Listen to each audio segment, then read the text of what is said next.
Alors, en fait, je pensais qu'on avait terminé, mais non, en fait, là, il y avait encore d'autres choses à faire. Alors, implémenter les entrées du formulaire, donc ça c'est fait. Ajouter les validations ou les messages d'erreur.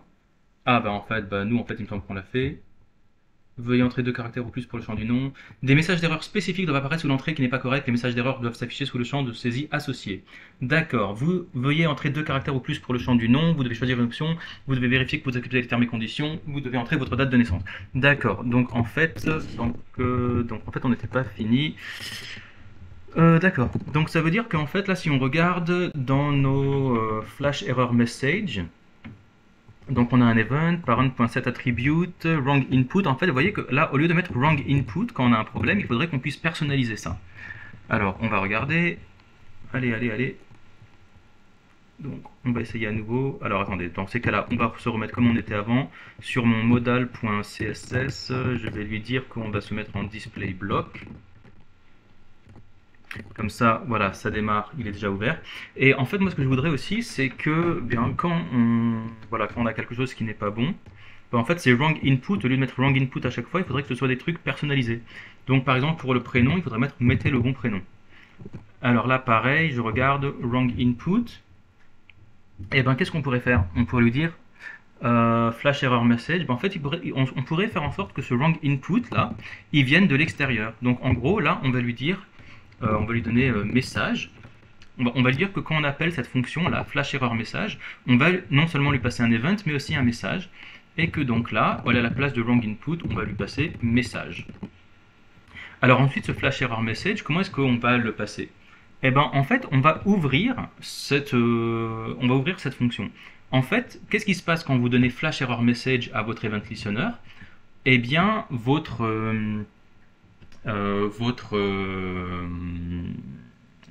le moteur JavaScript, il va appeler flash error message en lui passant l'event. Et donc, nous, en fait, lui, ce qu'on fait là, ce flash error message, c'est juste une manière rapide d'écrire E, donc l'event, devient flash error message de E. C'est exactement la même chose en fait. Sachant que E, vu que c'est un argument, vous pouvez l'appeler comme vous voulez. En général, on l'appelle event ou bien EV. Moi, je vais l'appeler E. Et ben lui, en fait, puisque donc là, en fait, c'est exactement la même chose qu'on a fait. Sauf que quand on ouvre la fonction comme ça, eh bien, maintenant, on peut lui rajouter un deuxième argument. On peut lui rajouter le message. Donc là, on va lui rajouter par exemple le message veuillez entrer. C'est quoi? Deux caractères ou plus pour le champ du prénom. Est-ce que c'était ça? Voilà, veuillez entrer deux caractères ou plus pour le champ du nom, voilà. Et alors qu'est-ce qu'on va faire maintenant pour le last name input? Ça va être la même chose, donc on va lui dire E va devenir E, et ensuite le message ça va être veuillez deux caractères ou plus pour le champ du nom. Et, attendez, le word wrap il m'énerve là. Voilà, maintenant on a tout sur... Non, word wrap. Voilà. Merde. Bon. Email input, qu'est-ce qu'on va lui dire? Pareil, on va lui dire veuillez entrer une adresse email valide. Qu'est-ce qu'on est censé avoir ensuite? Vous devez entrer votre date de naissance. Alors, birth date va devenir vous devez entrer votre date de naissance. Condition acceptée. Alors lui, alors lui on écoute. Alors non, ça c'est différent ça. Bon, on va voir ça un peu plus tard. En tout cas, qu'est-ce qui se passe pour l'instant? Là, si je fais ça, hop, voilà. Veuillez entrer des caractères au prénom. Alors, je comprends pourquoi en fait c'était plus petit que ça. Je lui dis en fait le error message font size en fait c'était à 0.5, 0.4. Je vais le mettre à 0.5. Voilà. Veuillez entrer deux caractères ou plus pour le champ du prénom. Vous devez entrer votre date de naissance. Et puis je vais leur dire que le set timeout, là, on va peut-être le rajouter, on va lui dire 5 secondes. Voilà. Si je fais ça, hop, il va rester un petit peu plus longtemps visible. Voilà. Et voilà, et il va partir. Ok. Good. Alors, où est-ce qu'on en est maintenant? Alors, on était à Et qu'est-ce qu'il fallait faire? Donc vous devez choisir une option. Alors ça c'est quoi ça? Vous deviez choisir une option. Ah ouais, mais nous on avait dit que par défaut on avait déjà une option qui était choisie. Donc ça veut dire que là on va pas pouvoir choisir, on va pas pouvoir faire comme ça. Euh, Alors qu'est-ce qui se passe si on les passe en required? Ok. Bah écoutez, on va... Déjà j'ai envie de voir. J'ai envie de voir au niveau donc là du HTML, les radios, qu'est-ce qui se passe? Alors, où est-ce qu'ils sont les radios? On avait vu que donc c'était des radios ici, donc elles sont tous en required. Alors est-ce que c'est possible qu'elles soient en invalide? Je sais pas. On va voir si c'est possible qu'elles soient en invalide. Alors, on va enlever le checked true, comme ça. Et donc maintenant, ça veut dire que par défaut, vous voyez qu'il n'y en a aucune qui est sélectionnée. Alors qu'est-ce qui se passe maintenant si je cherche à envoyer... D'accord, donc là, il refuse. Ok, très bien. Mais par contre, là, voilà, j'ai pas de message d'erreur ici sur les checkbox. Donc ce qu'il faudrait aussi, c'est faire sur les checkbox, mais ce serait aussi de faire sur les checkbox, de mettre quelque chose. Est-ce qu'on pourrait mettre un listener invalide sur les checkbox? Je sais pas du tout si on peut faire ça sur les radios. Alors, on va voir. On avait vu le invalid, c'était quoi? add_event_listener.invalid. Si on faisait ça pour voir, alors nos checkbox, où est-ce qu'elles sont? Donc c'était first name input, et je suis pas sûr si on peut mettre ça sur les radios. Alors condition accepted checkbox, modal buttons, close modal button. Alors où est-ce qu'on ferait ça? Moi j'irai voir le index.html, et puis je vois qu'il y a location 1. Bon, on va mettre ça sur le location 1, et puis voir si ça pourrait marcher. On va lui dire alors, once location 1 est égal à document machin location 1. Et puis je verrai, voilà, no location one found. Et puis je vais essayer de lui dire, mettre la même chose, voilà, location 1.add_event_listener. Et qu'est-ce qui va se passer? Je ne sais pas si on peut mettre du invalide là-dedans, mais on va voir. Console.log, location 1, invalide. On va voir si ça marcherait. J'ai aucune idée, hein. Je suis pas sûr que ça marche. Hop. Ah si, très bien. Elle est invalide, parfait. Alors pourquoi est-ce qu'elle est invalide? Parce qu'apparemment elle est required de true et que... ok, très bien, ben, c'est parfait. Alors si j'en sélectionne une autre, est-ce que ce sera encore invalide? On va voir. Non, c'est bon. Donc il suffit d'en sélectionner une seule. Ok, parfait. Donc en fait il suffit juste de mettre un listener sur la première radio et puis on est bon. Bon bah écoutez, bah, c'est parfait. Dans ces cas-là on va lui dire la même chose. Alors sur location 1, ouais, on va le garder comme ça. Et donc là pareil, on va lui dire bah, flash error message. Flash error message, event, et puis là le message sera quoi? Ce sera veuillez choisir une ville. On va essayer ça. Hop, voilà, vous devez choisir une ville. Parfait. Et alors est-ce qu'il y avait ensuite autre chose? Donc vous devez choisir une option. Donc ouais, non, pardon. En fait, donc c'était pas ville, c'était option. Voilà. Donc ça c'est bon, ça c'est bon. Vous devez vérifier que vous acceptez les termes et conditions. Vous devez entrer votre date de naissance. Pour moi, elles sont toutes bonnes. Maintenant, le seul problème, là, c'est que vous deviez vérifier que vous acceptez les termes et conditions. Alors le problème de ça, c'est que nous, techniquement, notre checkbox, elle n'est pas invalide. Autant que je me souvienne, nos termes et conditions, vous voyez que donc elles sont toutes required là, les radios.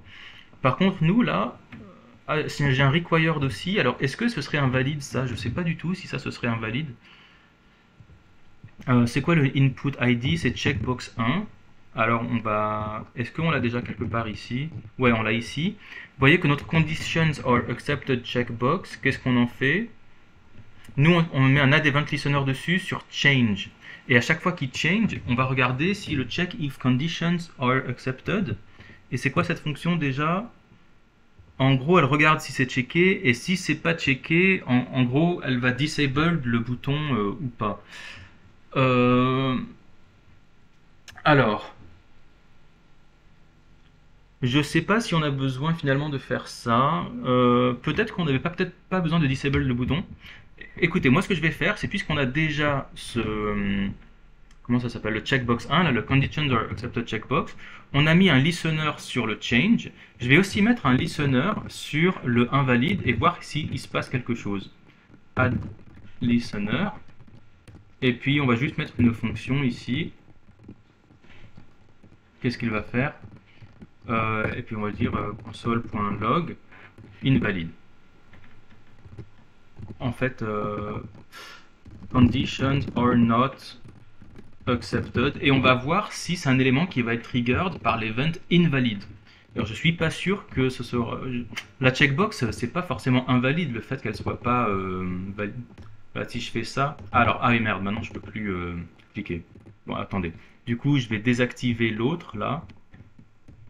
Voilà, donc lui, celui qui disable le bouton, je vais le désactiver. Voilà. Et maintenant, on va voir qu'est-ce qui se passe quand je désélectionne ça et que je clique.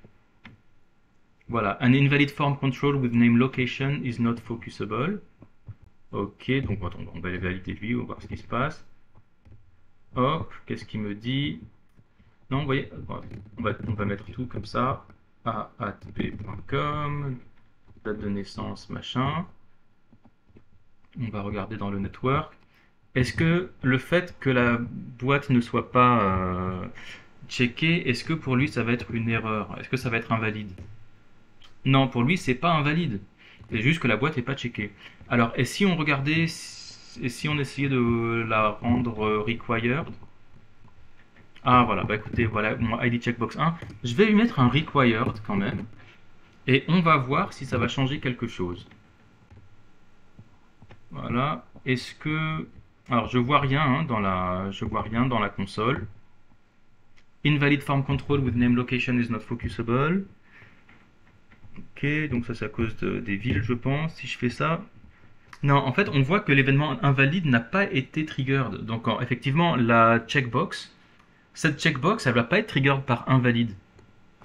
Donc en fait moi je pense que ce qu'il faudrait qu'on fasse, c'est qu'on va retirer le listener sur le invalide. On va remettre on va écouter le change et on va voir check if conditions are accepted. Voilà, comme ça. Et on va dire is checked, machin. Et je vais lui dire if is checked, remove attribute disabled.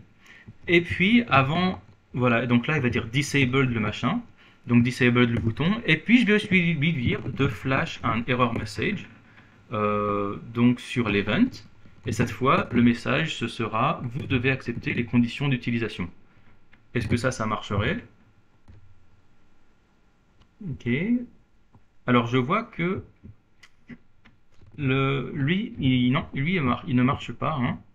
Event.target. Alors, qu'est-ce qu'il cherche? On cherche on cherche le parent et on lui met un data error et un data error visible. Ok, alors qu'est-ce qui se passe de lui? Est-ce que lui, il a un parent qui s'appelle form data? Oui. Qu'est-ce qui se passe quand on clique dessus? Voilà, donc là je l'ai bien, là. Hein. Ah non, vous devez choisir une option, non, c'est pas lui. Alors attendez, hein. Je vais lui mettre un timeout de 10 secondes. Envers. Go. Et alors lui, on voyait que le form data, lui, je vois qu'il a pas...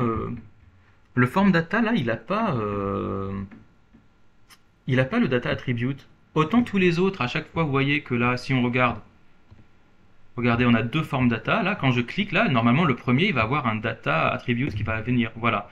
Là, il a un data error et un data error visible true. Par contre, l'autre, là, le mien, je sais pas pourquoi, mais lui, ça lui a pas rajouté ça. Ça lui a pas rajouté le data error et le data error visible. Donc, c'est assez bizarre. Alors, on va regarder flash error message. Alors, flash error message, il y a beaucoup de gens qui l'utilisent pour l'instant. Vous devez choisir une option. Moi, je vais commenter tout ça pour l'instant, parce que tout cela, ça ne nous intéresse pas. Et on va loguer le parent. Comme ça, maintenant... attends. Add event listener invalid. Voilà. Check if conditions are accepted. Alors, où est-ce qu'il est? Ah, bah oui, attendez. Ah, bah voilà, regardez le problème. Attendez, j'ai pas besoin de commenter tout ça. Regardez le problème. C'est que, en fait, là, je lui dis sur le conditions accepted checkbox, on regarde un event listener qui s'appelle change, et on lui passe là check if conditions are accepted. Ce qui fait que cette fonction check if conditions are accepted, elle a l'event, ok, très bien. Et, ah si, attendez, non, elle a l'event, is checked est égal à event.target.check. Non, attendez, non, en fait, je sais pas. Flash error message avec un event. vous devez accepter les conditions d'utilisation. Non, en fait, non, je sais pas. Alors, écoutez, on va console logger le parent, là, et puis on va voir si on arrive à trouver le parent. On va faire comme ça. On va regarder ici. C'est parti. Donc là... Alors, attendez. Pourquoi est-ce qu'il continue de nous... Ah si, si, d'accord. Donc, il a bien... Ok, donc le premier, lui, il est pas bon. Le deuxième, il est pas bon. Le troisième, il est pas bon. Pas grave. Par contre, là, le dernier, lui, il n'a pas réussi à trouver le parent. Et en fait, non seulement il n'a pas réussi à trouver le parent, mais en fait, je vois qu'il n'a même pas été appelé. Vous avez vu que la fonction n'a pas été appelée. En fait, lui, il n'a pas appelé error message. Oui, en fait, cette fonction-là n'a même pas été appelée. Alors, on va voir conditions accepted checkbox, add event listener change. Ah, d'accord, parce qu'en fait, là, elle va être appelée uniquement sur le change. Et oui, en fait, il faut change. Là, je change, et ensuite, là, c'est quand je le change qu'en fait, là, il me met veuillez accepter les conditions. Ah oui, d'accord, donc en fait, c'est pas ça du tout. Effectivement, en fait, nous, la vérification, on ne veut pas la faire quand on clique sur le bouton, on veut la faire quand on cherche à soumettre le form. On s'en fout de cliquer sur la checkbox ou pas. D'accord, donc en fait, nous, ce qu'il faudrait faire, c'est que... ouais, en fait, il faudrait mettre la checkbox en require, hein. Alors, je suis en train de chercher un peu sur Stack Overflow comment rendre une checkbox required. Moi, je vois juste des required tout court. Je vais chercher checkbox required. Et alors, on va voir si on a des trucs intéressants par ici. Alors, required. Ok, checkbox. Voilà, in the case of a same named group of checkbox input types, only the checkboxes with the required or machin. Ok. Required for control, required accessibility, label required, spécification. Alors je vois qu'il y a aussi une pseudo-classe required, mais ça je pense que c'est juste pour styliser quelque chose. Ouais, non, donc ça c'est pas très intéressant. Alors lui il a le même problème que nous, mais bon, eux ils font ça en jQuery, et nous on s'en fout, on veut pas faire ça. On veut utiliser les validations, on n'a pas envie de réécrire toute la requête HTML, on n'a pas envie de réécrire la requête HTTP quand on soumet le formulaire. On veut utiliser la validation native du browser. On doit pouvoir faire ça, hein. Alors, choose your monster features, machin, output, reset, CSS, input type checkbox. Je vois pas. Alors ça c'est juste des checkbox, ok. Qu'est-ce qui se passe quand on a du require? Checkboxes do support validation, however most of the validity state will always be false. If the checkbox has the required attribute but it is not checked, then validity state.value missing will be true. Ok. Donc apparemment, validity state.valueMissing, ça peut être quelque chose. It objects if a required control such as input select text area has an empty value, if the required attribute is set and no option is selected for text area input value missing. Ok. Ok. Data form validation, peut-être qu'ici on pourrait voir quelque chose. Required. Alors, je suis allé sur ChatGPT et j'ai posé cette question-là. How can I force my users to click the I agree checkbox before submitting a form with native HTML validation? Et en fait, vous vous souvenez de cette ligne que j'avais supprimée tout à l'heure, en fait, sur le form? Je ne savais pas que c'était possible, mais en fait, on peut faire un onSubmit est égal à return validate form, enfin, un return avec la fonction que vous voulez. Et ça, en fait, ça va relancer votre fonction-là. Et là, ensuite, vous returnez false pour ne pas que ce soit pour empêcher la soumission du formulaire, ou bien true pour autoriser la soumission du formulaire. Ça c'est vraiment de l'ancienne manière de faire, mais ça existe et ça marche. En tout cas en native HTML, on peut faire comme ça. Alors ensuite quand on fera du JavaScript, du TypeScript, du React, on ne fera pas comme ça. On aura beaucoup de hooks qui nous serviront. Mais en tout cas aujourd'hui on va faire comme ça. Je pense pas que vous aurez besoin de faire ça dans le futur, mais bon on va le faire quand même. Ok, donc le form, il a un attribut qui s'appelle onSubmit, je ne connaissais pas ça. Alors, on va chercher onSubmit form, et on va voir la documentation officielle. Alors, sachant que c'est pas submit, hein, submit c'est un event, nous ce qu'on cherche c'est onSubmit. Voilà. onSubmit, non, il n'a pas non plus, bon. C'est vieux, je sais pas. Ok, donc on va chercher notre formulaire, qui est là. Méthode get, effectivement avant, voilà, donc c'était onSubmit, et je me souviens que c'était voilà, return validate form, Et du coup, là, bah, ça veut dire qu'on va devoir fabriquer notre fonction validateForm. Alors, on va la mettre là comme ça, ici. Et puis, on va juste console logger, je sais pas. On va console logger l'event. Apparemment, elle va recevoir un event, j'ai aucune idée. On va voir qu'est-ce qui se passe quand on fait ça. Alors, allons-y, je vais mettre, c'est parti, hop. Alors, je vois pas d'event, hein, donc je pense pas que la fonction a été elle a été instanciée. Ok, alors comment ça marche? Alors lui, il met directement ça dans un script. Alors je sais pas. Ah, c'est return true, return false. Je sais pas, on va voir. Ah, event prevent default, return false, on va voir, hein. Mais on a vu que la fonction n'était pas instanciée, donc je pense pas que ça va marcher, hein. On va essayer à nouveau. Hop. Voilà, et on voit qu'elle n'est pas instanciée. Ok, alors peut-être qu'il faut que cette fonction-là, moi j'ai vu qu'elle était à l'intérieur directement de la page HTML, ce qui n'est pas impossible. Alors, je vois que c'est un script là, peut-être que script là, hop, function validate form. Est-ce que ça serait comme ça? Non plus. Ok. Script, alors c'est dans le script, validate form, return false, return true. Function validate form. Ok, event console log event, event.prevent default, return false.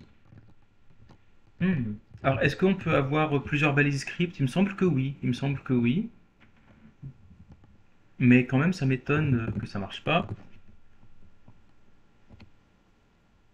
Alors, ensuite, il ne faut pas toujours faire confiance à ChatGPT, hein. Parfois, ChatGPT va nous donner des trucs un petit peu bizarres. Alors, qu'est-ce qu'il nous dit? In this example, ok, ça ok, required, validate form. Je soupçonne qu'il faille forcément l'appeler validate form d'ailleurs, hein. Ça se trouve, vous n'avez pas le droit de changer le nom. The function checks machin, and if the checkbox is checked, ok. Remember to replace the comment in the code with your actual form submission logic. Ok, très bien. Blablabla. Bon, en gros, il dit rien. Agree checkbox, machin, alert, present fault. Ça m'étonne, hein, vraiment. Function validate form. Là, on a juste fabriqué notre fonction, hein, ici, qui s'appelle validate form. Et par contre, il nous refuse de l'exécuter. Alors, on va vérifier quand même. Est-ce qu'elle existe bien? Non. On submit égale return validate form, ok. Je vais quand même voir ce que c'était que la version originale. Alors, on va regarder. Git remote v. Ok, donc c'était ça l'URL à la base de la repo. Alors, je regarde le starter only, et puis je vais regarder le index.html pour voir ce qu'il y avait à la base. Return. Ah d'accord, c'est onSubmit égale return validate. C'était ça qu'on avait à la base. Ok, on va retirer ça.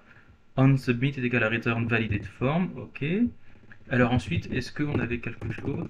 Je vois qu'il y a un point virgule. Alors peut-être que c'est le point virgule sur ces... Hop. L'HTML c'est un vieux truc, hein, donc il se peut qu'un point virgule ça fasse une différence. Les validations en HTML c'est vraiment vieux. Ok, est-ce que ça marche? Non plus. Alors, moi j'ai vu que ça s'appelait validate, on va voir validate tout court si ça marche. Attendez, j'ai pas vu. Hop, non plus. Bon, bah je vais demander à ChatGPT. Function is not getting instantiated. Bon, bah écoutez, puisque ça ne marche pas très bien avec ce que ChatGPT nous montre, qui de toute façon ça m'a l'air d'être un petit peu bizarre comme manière de faire, ce que je vous propose de faire, c'est d'utiliser vraiment la manière classique de soumettre un form, c'est-à-dire on va fabriquer notre propre fonction de soumission du formulaire. Comme ça, on aura beaucoup plus la main sur ce qu'on veut faire. Alors, on va y retourner. Donc, au lieu, voilà, donc ce script machin là, on va le dégager. Ça, maintenant, on s'en fout. Et donc, on va remettre là ce qu'on avait avant. Et puis maintenant, on va regarder notre forme, voilà, sur notre input de type submit, voilà. Et ben lui, quand on a un input de type submit, ah non, je crois que c'est pas lui, je crois que c'est sur le form directement. Voilà, on va aller sur le form ici, là. Et sur le form, voilà, on a le onSubmit, voilà, c'est pas ça. Et alors, je crois que la fonction c'est, voilà, on est sur HTML form element submit event. Voilà, en fait sur le form, on peut rajouter un élément, on peut écouter l'élément submit. Et on va faire comme ça. Alors, dans ces cas-là, on va aller donc à nouveau, on va aller dans notre modal.js, et puis on va lui dire, bah, const form est égal à document.querySelector form. Normalement, il y en a un seul. If form est égal à nul, no form found. Alors, est-ce que notre form, il a un ID? Non, il a juste form. Bon, ben, normalement, il y en a un seul, donc c'est bon. Et alors, sur le form, on va écouter un listener sur le submit. On perd form.addEventListener submit. Voilà, et on va lui dire, hop, console.log, voilà, submit, par exemple. Ce qui fait que maintenant, à chaque fois qu'on appuie là sur le bouton submit, voilà, là, on aura un ah alors, ah c'est marrant. Alors on l'a pas, c'est marrant. Alors, je sais pas ce qui s'est passé. Dans le doute, je vais lui dire e.prevent_default. Le e.prevent_default, ça lui dit ne recharge pas la page. Peut-être que là, du coup, ça marchera un peu mieux. Hop. Non, plus. Alors oui, bien sûr que là, ça ne va pas être... il va pas être triggered parce qu'on a vu qu'on a des éléments qui refusent d'écouter la soumission du form. Ah d'ailleurs, putain, je suis con. C'est pour ça qu'on n'avait pas, c'est pour ça que ça marchait pas avant. C'est parce que forcément, là, quand on avait dit qu'il y avait des champs qui étaient required. Et si les champs sont required et qu'ils sont pas bons, et ben forcément, il n'y aura aucune soumission du form. Donc évidemment, je pense que c'est pour ça. Là, je pense que si je fais ça, là, non, je devrais être bon. Voilà, submit. Vous voyez, on a bien le submit qui est là. Donc pour moi, le submit, là, bah, je pense que c'est lui, là, maintenant, qui pourrait vérifier. Je pense que c'est lui qui pourrait vérifier si on a les bonnes conditions, là. Alors, qu'est-ce qu'on pourrait lui dire? Alors, bah, déjà, on va aller chercher le form. On va lui dire juste form.submit. Est-ce que ça marcherait? Est-ce qu'on peut faire ça, il me semble? Je vais tout mettre. Voilà. San Francisco. Et alors, est-ce que ça marche si je fais le submit comme ça? Hop, oui, ok, ça m'a l'air d'être bon. Ok, parfait. Maintenant, la seule différence, c'est que, eh ben, avant de faire le form submit, maintenant, là, on pourrait regarder si les conditions ont été acceptées. Et donc là, maintenant, là, on va regarder, alors, conditions accepted checkbox est égal à nul. Ok, add event listener change, check if conditions accepted. Et du coup, en fait, peut-être que c'est la même chose, hein. C'est conditions accepted checkbox. Est-ce qu'on va l'écouter quand il change? Est-ce qu'on a besoin de l'écouter quand il change? On va dire que oui, allez. Et check if conditions accepted, event, if submit button est égal à nul, no submit button found, is checked est égal à event.target.checked. Ok. If is checked, return submit button.remove attribute disable. Ok. Très bien. Ben moi, en fait, je pense qu'on pourrait faire ça, hein, le check is if conditions accepted, et en gros, c'est lui qui va flasher. On pourrait faire ça. Donc faire, hop, on va lui dire check if conditions accepted et form.submit. On va voir. Alors est-ce que ça pourrait marcher? Ça, hop, donc là il va refuser. Hop, hop, hop. Voilà.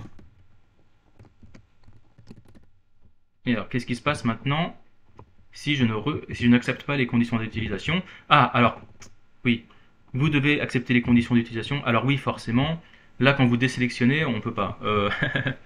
Donc en fait, c'est un peu overkill. On va lui dire que je vais quand même réussir à appuyer là sur le... On va juste lui dire check if conditions accepted. Le problème c'est que là, là la fonction, quand on trigger la fonction, en fait, elle m'empêche d'aller plus loin. Moi, je veux pas faire ça. Moi, ce que je vais lui dire, c'est que je vais enlever là le change. Où est-ce qu'il est là le change? Voilà. Lui, je vais le retirer. J'ai pas envie maintenant je vais lui dire qu'on va listener paf quand on change la valeur de la checkbox. Voilà, donc là ça ne fait rien maintenant. Mais par contre, c'est au moment de soumettre le form qu'on aura quelque chose. On va voir. Hop. Alors vous devez choisir une option. Ok, bon alors on va tout mettre. Voilà. On choisit un truc. Et alors qu'est-ce qui va se passer maintenant? Alors là, voilà, il refuse maintenant d'aller plus loin. Ok, c'est intéressant. Alors pourquoi est-ce qu'il refuse d'aller plus loin? Alors, pourquoi est-ce qu'il refuse d'aller plus loin? On va voir. conditions accepted checkbox, machin, check if conditions accepted. Alors, voilà, donc event.preventDefault, check if conditions accepted. Donc qu'est-ce qu'il fait lui? Il me dit s'il trouve pas de submit button, il fait nul. Check isChecked égale à event.target.checked. Ok.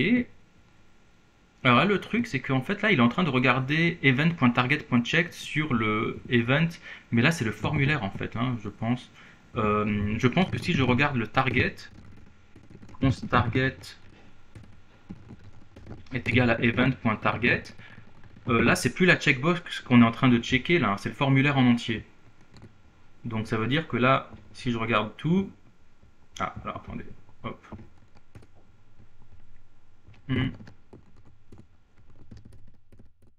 Voilà, on sélectionne quelque chose, et qu'on regarde là dans le formulaire, hop, qu'on fait ça, hop, vous voyez que là, target, voilà, le target c'est le form.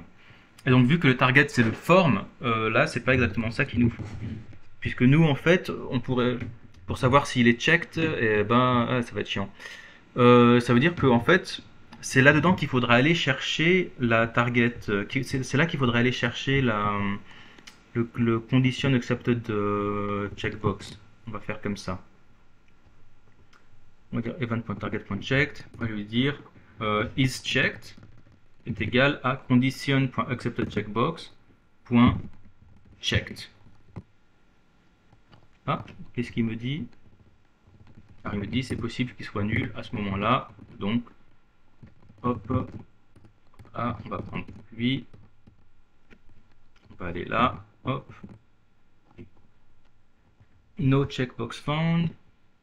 Conditions accepted checkbox through new error. Property check does not exist on type element. Ok.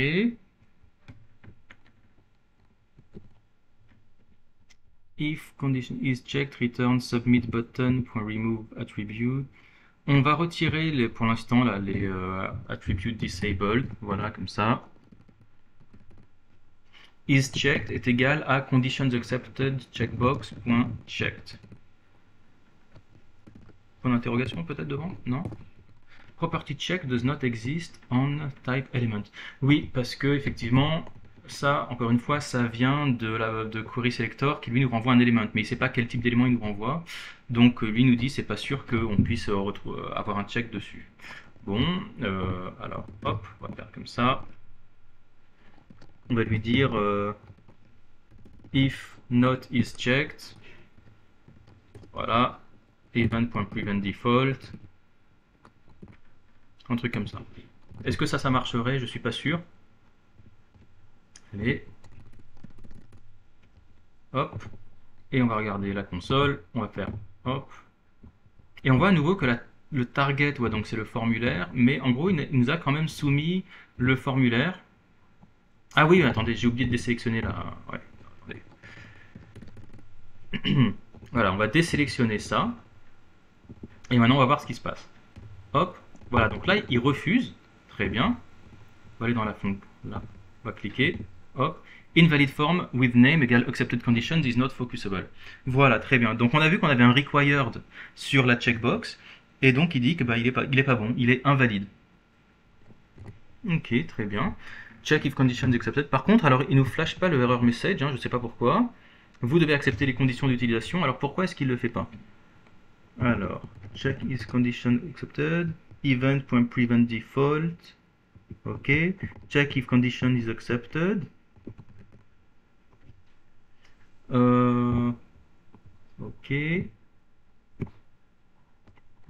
qu'on pourrait remettre un invalide peut-être? On va voir. On va retourner sur les conditions accepted add event listener invalide. Et alors, qu'est-ce qu'il nous dit? Attendez, excusez-moi. Je commence un petit peu m'en mêler les pinceaux, mais vous inquiétez pas, on va nettoyer un peu tout ça après. Alors, flash error message, machin. Ok. If check if conditions are accepted. Bon, ça, je vais retirer pour l'instant. Vous savez quoi? Je vais retourner partout là, ça commence à m'énerver. Donc là, le prénom, pareil, je vais lui dire value égale à Ben. Input, je vais dire value égale à Reg. Placeholder, donc voilà, value est égal à a@b.com. Value est égal à machin. Puis required, je vais dire checked égale à checked. Ok, très bien. Et alors, qu'est-ce qui se passe quand lui, je le désélectionne? Hop, voilà. Donc, il me dit le target, c'est bien lui. Et il dit invalid form control with name accepted conditions is not focusable. Donc, en fait, il a bien détecté que le checkbox 1 était required. Mais, donc forcément, donc il refuse d'aller plus loin. Alors, pourquoi est-ce qu'il va pas plus loin? Donc, invalid, flash error message, vous devez choisir une option. Donc là, on est bon. Add event. Alors, check if conditions are accepted. En fait, lui, ça pourrait être la même chose finalement. Est-ce que je pourrais lui dire exactement comme les autres? Flash error message, vous devez accepter les conditions d'utilisation. Est-ce que ça marcherait? Si je le retire et que je fais ça, voilà, vous devez accepter les conditions d'utilisation. Bah, en fait, voilà, je suis désolé, c'était aussi simple que ça. Il n'y avait pas besoin donc de cette fonction bizarre là, check if conditions are accepted. Add event listener. Alors, est-ce qu'on a quand même besoin de l'appeler? Je vais quand même vérifier si on a besoin de l'appeler. Voilà. Bah non, en fait, il n'y avait même pas besoin de l'appeler. Bon, bah je suis désolé, je vous ai fait pas mal mariner un petit peu pour rien. Mais du coup, toute cette fonction-là, check if conditions are accepted, on n'en a besoin nulle part, donc bah, tout simplement, je vais la supprimer. Voilà, et donc on va redémarrer donc depuis le début. Qu'est-ce qui se passe? Qu'est-ce qui se passe? Eh bien, on a donc notre index.html ici, avec notre forme. Voilà. Et notre forme, donc il y a une méthode get dessus. Et quand on clique, alors voilà, et donc pardon, donc, dans notre modal.js, on va aller chercher ce form dès le tout début qui est ici là, qui est ce form. Et en fait, sur le form, on lui dit on va écouter l'élément submit. Et sur l'élément submit, on va faire un prevent default, ça veut dire on va pas laisser le formulaire se soumettre. C'est nous qui allons choisir s'il se soumet ou pas. Et en fait, on le soumet. Donc en fait, peut-être même que tout ça, ça sert à rien. Attendez, je vais peut-être même le supprimer. Est-ce que ça marcherait? Ouais, en fait, ça marche aussi sans. Donc bah en fait, bon bah je suis désolé, hein, je vous ai un petit peu fait tourner en rond. Voilà, bah en fait, on n'avait même pas besoin de faire tout ça. Alors, flash error message, on est bon. Voilà, donc en fait, si lui il est pas bon, hop, voilà, vous devez accepter les conditions d'utilisation. Voilà. Alors, attendez, je vais refactorer un petit peu ça, histoire qu'on comprenne un peu mieux. En gros, ce que j'ai fait, tout simplement, c'est que... qu'est-ce qui se passe? Ben, en fait, quand vous faites un submit, automatiquement, ben, le formulaire, il va regarder tous les champs qui sont required. Et donc, vous voyez qu'il y en a plusieurs qui sont required. Notamment celui tout en bas, là, qui est d'accepter les conditions d'utilisation. Voilà, j'ai lu et accepté les conditions d'utilisation. Donc lui, il était required. Et vu qu'il est required, si on n'est pas bon, et ben dans le JS là, donc il va pas se soumettre. Et en plus, on a ajouté plusieurs conditions. Vous voyez, on a mis des listeners. Tout ce qui est invalide, donc en gros, invalide, ça veut dire qu'il est required, mais qu'il n'est pas bon. Et donc pour le first name input, le last name input, le email input, le birth date, le location one et le condition accepted checkbox, tout ça on a des event listeners et on va flasher un error message qui dit vous devez choisir une option machin. Et le champ ne sera pas, et le formulaire ne sera pas soumis. Ensuite, je trouve que là c'est un petit peu sale parce que pour moi je pense que ces messages-là, on pourrait les mettre aussi directement dans l'HTML. Vous voyez qu'en fait ce flash error message, qu'est-ce qu'il fait? En gros, il va mettre un data error avec le message qu'on lui passe. Et pour moi, en fait, ça va jamais changer parce que tous les champs, ils auront un data error. Et en fait, la seule chose qui change, c'est oui, si oui ou non c'est visible. Donc pour moi, ce data error, en fait, on pourrait le retirer. Moi, ce que je vais faire, c'est que je vais prendre tous ces messages-là, là, comme ça. Et puis je vais les mettre là, donc sur le first name input, par exemple. First, là, je vais, voilà, label first, input, machin. Et lui, je vais lui mettre un data error, voilà, qui sera veuillez entrer un prénom d'au moins 2 caractères.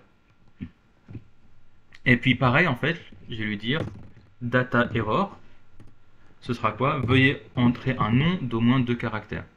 Pareil, là, je vais lui dire data error, veuillez entrer une adresse mail valide. Là, dans le, qu'est-ce que je vais dire? Veuillez entrer une date de naissance valide. Là, est-ce qu'on peut dire data? Est-ce que là, il y aura un data error? Data error, veuillez choisir une option, on avait dit. Euh, New York, machin. Je pense que tous, enfin, il y en a un seul qui a besoin d'être required, il me semble. Voilà, et alors pareil, le label, attends, required, voilà. Et alors pareil, sur lui là, je vais lui dire data error. Veuillez accepter les conditions d'utilisation, voilà. Et puis maintenant, en fait, bah pour tous ces machins-là, à chaque fois qu'on a un flash error message, bah on n'a pas besoin de lui passer un message maintenant, puisqu'ils ont tous déjà un data error. Donc je vais retirer ça, je vais retirer le message ici, et puis du coup, à chaque fois là, qu'on a un E, virgule, tac, tac, tac, tac, voilà, pour moi, tout ça, ça peut virer. Voilà, ah mince, lui aussi, ah, ok. Et alors du coup, ça veut aussi dire que bah, maintenant, on pourrait mettre tout ça sur, une seule ligne, hein, finalement. Regardez, on va faire comme ça. Tac, tac, tac, tac. Hop. Et puis partout où on voit le E, on va le virer aussi.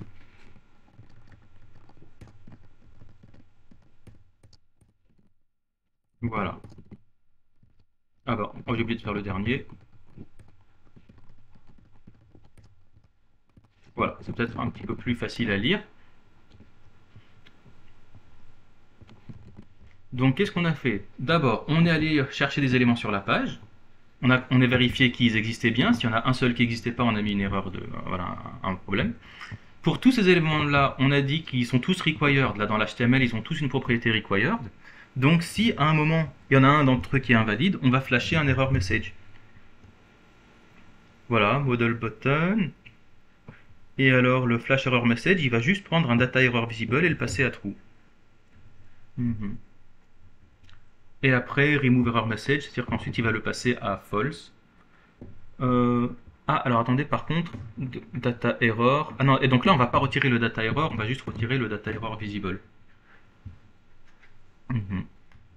Voilà, document.query selector all data error, et on va juste lui retirer le data error visible. Ok, maintenant là, si je regarde data error visible true, voilà. Ok, très bien. Donc on n'a pas besoin de le passer à false, il faut juste qu'il soit true, ou qu'il n'existe pas. Ok, donc là, écoutez, moi, il me semble qu'on est bon. Si j'enlève ça, voilà. Ah, là, il n'est pas content. An invalid form control with name accepted condition is not focusable. Par contre, je sais plus pourquoi. Là. Par contre, il ne me met plus le... Je sais pas pourquoi, il ne me met plus le message à nouveau. Oh là là, ça va jamais s'arrêter ce machin. Alors, où est-ce qu'on est bon? Est-ce qu'on est bon? Not focusable, ok. Je vois qu'il est required. Data error, veuillez accepter les conditions d'utilisation. Ok. Alors ensuite, dans le flash error message, est-ce que lui... Est-ce qu'il va être triggered pour est-ce qu'il va être triggered pour lui? Si j'enlève ça, on fait tac, voilà, donc on a bien le target qui est là. On va prendre le parent et ensuite sur le parent, on va mettre un data error visible qui est true. Donc on va recommencer, on va faire comme ça, on va regarder lui, on va mettre paf. Et alors là, j'ai bien un data error visible qui est true. Par contre, ah, il n'a pas de data error message. D'accord. D'accord. Ah, autant que je me souvienne, le data error. Eh oui, alors attendez, on va regarder le data error. Il me semble qu'il fallait qu'il soit. Alors, data error. Voilà, form data. Voilà, en fait, on voit que le data error, il faut qu'il soit sur le form data. Donc en fait, c'est ça le problème. D'accord, donc à chaque fois, c'est sur le form data. Bon, alors hop, data error. Et donc lui, il faut qu'on le mette sur le form data. Tac, tac, tac, tac, tac, tac, tac, tac, tac. Mhm. Ok, donc à chaque fois c'est sur le form data, hein. Alors data error, on va le mettre sur le form data. Le data error, on va le mettre sur le form data. Le data error, on va le mettre sur le form data. On va aller chercher, est-ce qu'on a encore un autre? Veuillez choisir une option. Pareil, on va le mettre sur le form data. Et ensuite, il y a veuillez accepter. Et oui, voilà. Les data errors, pareil, on va le mettre sur le form data. Très bien. On va essayer à nouveau. Bam. On regarde la console. C'est parti. Voilà. Et veuillez accepter les conditions d'utilisation. Ok, parfait. Maintenant, si lui, je le retire, que je mets, hop, voilà, j'ai votre adresse mail est invalide. Par contre, ah, voilà, il est bien parti le message. Ok. Bon, bah écoutez, moi, il me semble qu'on est bon. Il me semble qu'on est bon. Si j'enlève ça, hop, très bien. Ce qu'on pourrait faire aussi, c'est que quand on soumet, au lieu de mettre un set timeout, on pourrait lui dire que quand on clique sur c'est parti, il va automatiquement me retirer tous les messages. Comme ça, j'ai plus besoin de les retirer au bout d'un set timeout. Parce que le set timeout, c'est pas super. Alors, où est-ce qu'il est notre set timeout? Voilà. Lui, je vais enlever le remove error messages. Là, je vais l'enlever du set timeout. Et puis, je vais plutôt le mettre dans le submit. Est-ce que j'ai un submit? Ah oui, non, j'ai pas de submit. Bon, bah, c'est pas grave. Bah, je le garde alors. Euh, Sinon, qu'est-ce qu'on pourrait faire? Si, on pourrait dire form on submit. Euh,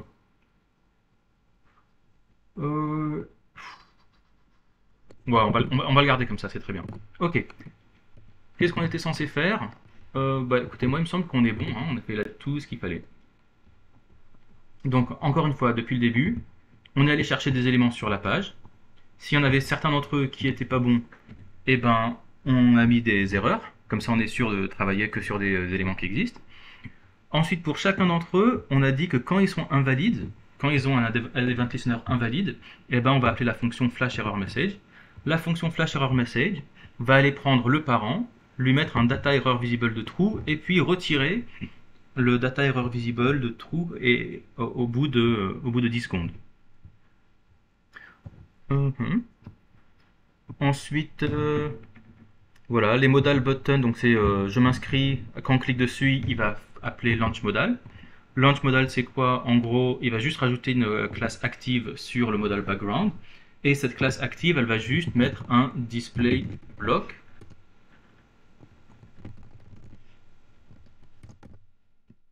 Non. Voilà, elle va mettre un display block sur le background. Alors, c'est quoi le edit nav? Tiens, il vient d'où déjà? Alors, le close modal, c'est quand on appuie sur le X. Quand on appuie sur le X, eh bien, il va juste retirer le active. Voilà. Et puis, alors, le edit nav, c'est quoi? C'est const top navbar, navbar class list toggle responsive. Ah oui, voilà. En gros, le edit nav, je crois que c'est lui qui va le mettre. Attends, je me souviens plus du tout. Qui est-ce qu'il appelle? Voilà, c'est quand vous cliquez sur le hamburger là que ça va ouvrir le menu en fait. Voilà, vous cliquez là. Tiens. Ah, tiens, pourquoi ça marche? Ah oui, parce que je l'ai. Oui, ça c'est parce que je lui ai dit que par définition la modale était en display block. Alors attendez, je vais retirer ça. Alors, background, voilà, je vais lui remettre par défaut display none. Voilà, très bien. Et donc le hamburger, en fait, c'est lui qui va ouvrir le menu. Voilà, très bien. Parfait. Bon, alors écoutez, pour moi, on est bon sur tous ces points-là. Et maintenant, on va passer à la suite. Alors, désolé d'avoir un petit peu tourné en rond.